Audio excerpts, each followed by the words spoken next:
So before we go on to talk more about dichotomies and dualisms and avoiding them and some of the traps that dichotomizing dualistic thinking leads us into, I'd like to take a quick moment to talk about good decisions and right decisions and the relationship between good decisions and right decisions.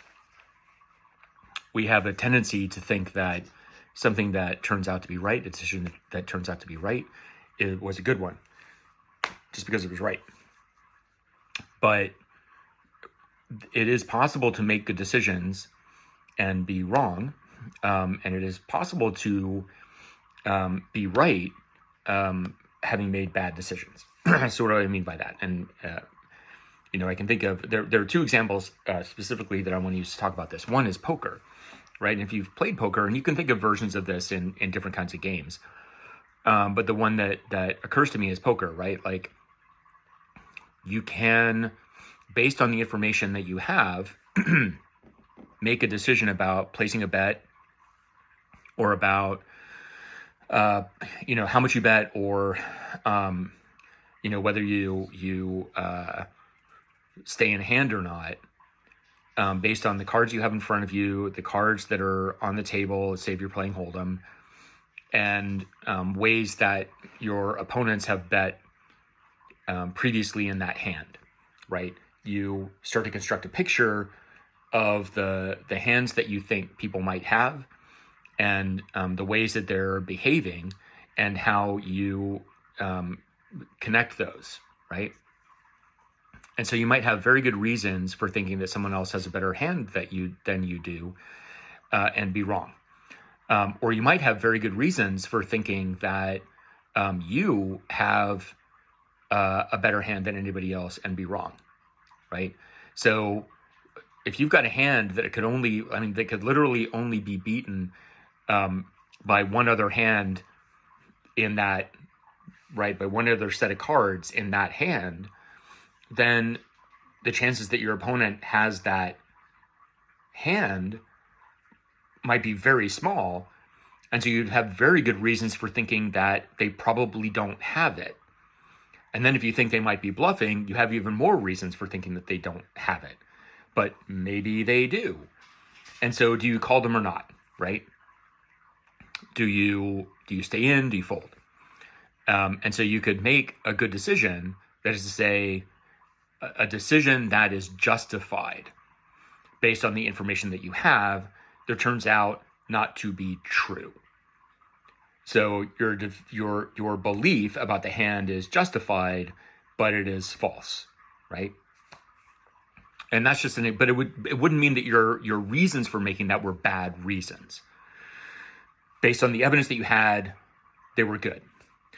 The other example that I like to use for this is about the sun revolving around the earth, right?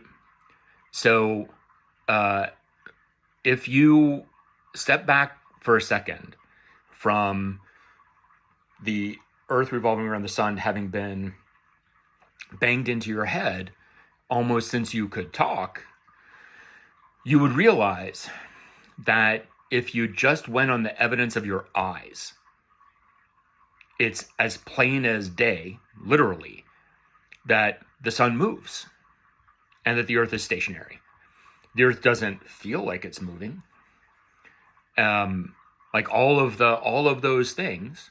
Meanwhile, if you just sit outside for half an hour or an hour, you'll see the sun move, right, from that position to that position.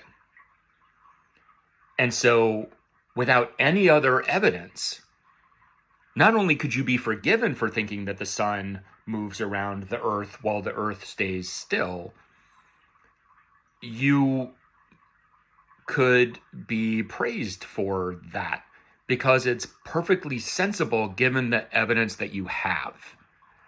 And so ancient people were not stupid for thinking that the sun revolved around the earth. They just didn't have the information. They didn't have good reasons to believe otherwise. And so as a counterexample for this, I'm going to talk about a guy called Aristarchus. And you'll sometimes see him in histories of philosophy as an ancient Greek philosopher who already had it right that the sun was the center of the cosmos, right? But the thing is that he was correct, as it turns out, but his reasons for thinking that stuff were just patently absurd. And it's why no one went along with him. Not because there was a conspiracy to keep down scientific truth, right? Not because everybody else was stupid, but because he didn't have good arguments, right? And so if we go back to the video that I did on knowledge and justified true belief, and I keep saying that philosophical thinking is about using processes that are the most likely most of the time to get you where you want to go. That you want to have methods for appraising that car, the things you look at, the things you consider, and how you weigh them that are likely on the whole, there'll be high percentage shots, right? That most of the time you're gonna get it right. And you want a car that most of the time is gonna get you where you want to go. And we're looking philosophically for that. And so what we're looking for in the first instance, the thing we can judge is whether our reasons are good. We can't always tell whether we're right or not, right? So the reasons for all those people in ancient Greece were good reasons. Let's sit outside and watch, and guess what?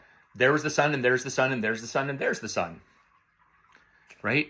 That's perfectly reasonable on its face. It's also wrong, but they had no way of knowing that until we got technology and then math that made sense of the way we now understand the solar system and the cosmos, right?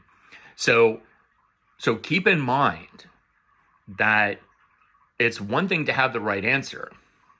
It's another reason to have good reasons for thinking that it's right. And you might accidentally get it right with bad reasons, but that's not how you want to live your life. The way you want to live your life is to have the good reasons that you know you can, right, like those ways of doing things that you know you can rely on to most of the time get you the answers that you need to get where you're going.